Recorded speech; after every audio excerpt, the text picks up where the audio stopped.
Olá, pessoal! Em sequência ao nosso conteúdo de investimentos em participações societárias, nós vamos trabalhar com as participações permanentes, tá? O que seriam essas participações permanentes? São participações societárias permanentes que são adquiridas pela investidora com a intenção de permanência, né? Então, são investimentos em ações que a investidora faz, né, investida com a intenção de mantê-las, né, por um longo período de tempo. Então, deste modo, elas devem ser classificadas na investidora como ativo não circulante na conta de investimentos. Quanto à avaliação, elas devem ser avaliadas pelo custo de aquisição ou pelo método de equivalência patrimonial. Vamos a eles, que seria o método de custo, né? Então, preconiza o artigo 183 da Lei 6.404 que os investimentos em participações no capital social de outra sociedade, e aí outra sociedade nós temos ali embaixo, as coligadas, as controladas, as sociedades que façam parte de um mesmo grupo ou que esteja sob o controle em comum, certo? Então preconiza o artigo 183 que estas participações no capital social de outras sociedades, elas devem ser avaliadas pelo custo de aquisição e aí deduzidos da provisão para perdas prováveis e aí o ponto mais importante, né? Na realização do seu valor, quando esta perda estiver comprovada como permanente. Então, nós temos que, né, este investimento, estas ações, elas devem ser reconhecidas no ativo não circulante, na conta em investimento e deduzidas a provisão de perdas quando o valor da perda, né, o valor da ação for caracterizado por uma perda que não será modificado, tá? Em razão do seu recebimento ou do seu custo, tá ok? Então eu trouxe um exemplo ali para vocês para ilustrar. Então vamos lá. A empresa Gama, ela é possuidora do seguinte investimento. Então, a empresa Gama, ela adquiriu ações, 5.000 ações da empresa Alfa e 7.500 ações da empresa Beta. Quando a empresa Gama adquiriu estas ações, tá? Ela pagou o valor de R$ 10 por ação, tanto da Alfa quanto da Beta. Aí lembram o que eu expliquei anteriormente. Nós temos que verificar qual é a intenção, né, da empresa Gama ao adquirir essas ações. Então vamos lá.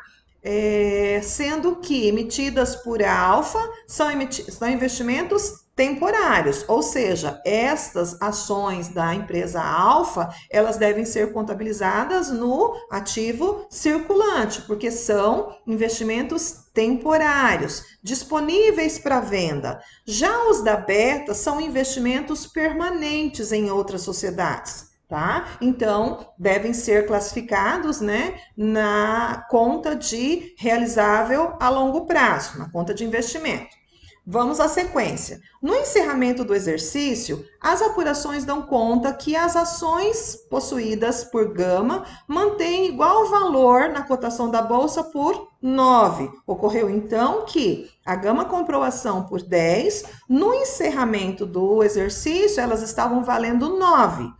Com base nas informações acima, podemos dizer que no balanço patrimonial, no final do exercício, o valor contábil do exercício, do investimento deve ser. Então, nós temos que encontrar o valor do investimento, o valor contábil deste investimento no final do exercício, do investimento na empresa alfa e na empresa beta. Então, nós sabemos que alguns critérios devem ser levados em conta para que a gente possa fazer essa apuração. Então, vamos ao registro da aquisição na empresa Alfa, certo? Então, normal, ela adquiriu, né, por 50.000, o dinheiro saiu do caixa, então nós temos ali a conta de realizável a curto prazo, né, ativo circulante.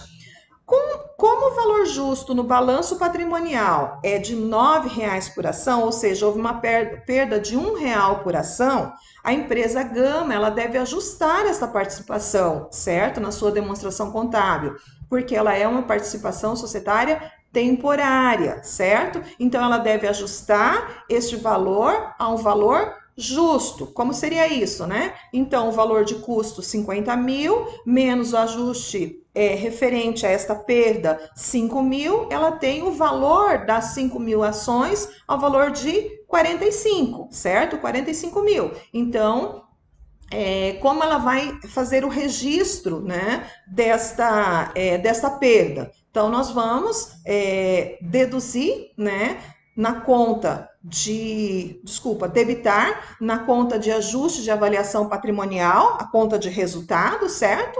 E a contrapartida vai ser o quê? As ações. Então, nós vamos ter as ações da empresa Alfa ao valor real, 45 mil. E a perda com relação ao valor das ações, no valor de 5 mil. Já com relação à beta, que aí é um investimento de longo prazo, então, nesse caso, nós temos o quê? Né, que fazer o ajuste também do valor. Temos, vamos ver. No encerramento do balanço patrimonial, apesar do valor justo da ação da empresa ser 9, né, a empresa Gama não realiza ajuste, certo? Pois o investimento em beta é permanente e, além do mais, não é uma sociedade coligada, controlada, em conjunto ou que esteja em controle comum. Logo, em relação à beta, nós temos o quê? Um investimento permanente avaliado pelo custo de aquisição, certo? Então, nós temos, né, como é que vai ficar no nosso balanço patrimonial, que é o que pergunta a questão. O ativo circulante, né, na conta do ativo circulante, o valor das ações da empresa Alfa, disponível para venda, já ajustado por 45 mil, e o valor do ativo não circulante, as ações da Beta, no valor de 75 mil, certo?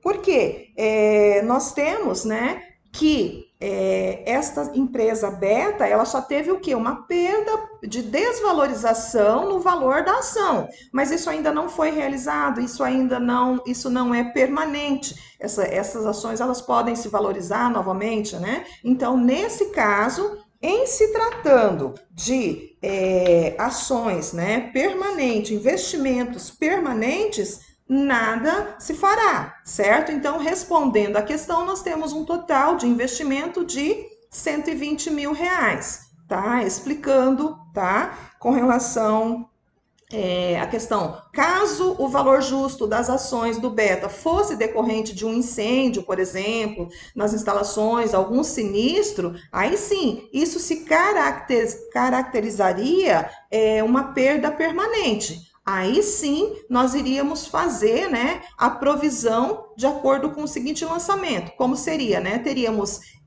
a conta de provisão para perdas prováveis, né, que seria uma conta redutora do valor do ativo permanente das ações, e a outras despesas onde nós iríamos fazer o registro, né, no resultado da perda do valor dessas ações. Lembrando sempre que se estiver comprovada como permanente.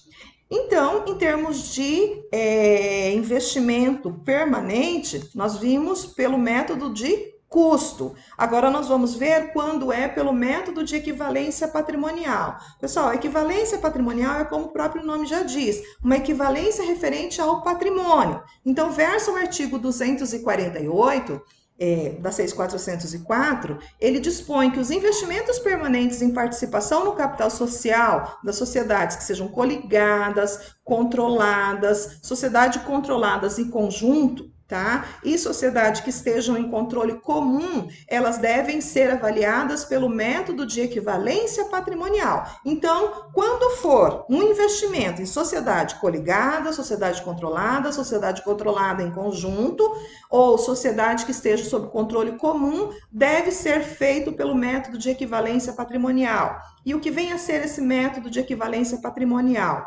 Significa que corresponde ao valor do investimento determinado mediante a aplicação do percentual da participação no capital social sobre o patrimônio líquido. de cada coligada, ou controlada sob sob controle comum.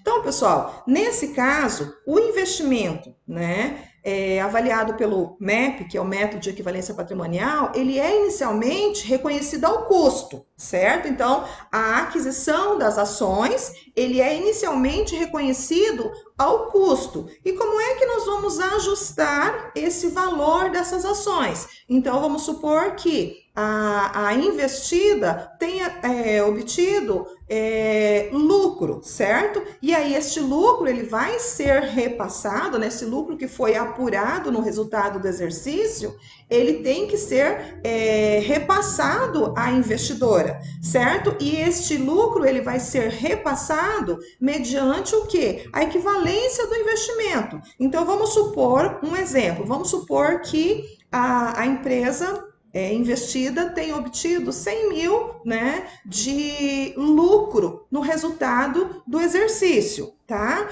E a investidora, ela adquiriu, quando comprou, 30% do patrimônio líquido dessa investida. Então, quanto que deve ser reconhecido para a investidora? Os 30% do valor que ela obteve no resultado do exercício. Então, é o que nós temos aqui, ó. Quando a investida apura o lucro líquido, a investidora reconhecerá no resultado do exercício um ganho de equivalência patrimonial. E quando a investida apura prejuízo líquido, a investidora reconhecerá no seu resultado uma perda de equivalência patrimonial, certo? Então, o método de equivalência patrimonial nada mais é do que a investidora ajustar o valor do seu investimento mediante o resultado do exercício na proporção do seu investimento, ou seja, na proporção em que ela investir no patrimônio líquido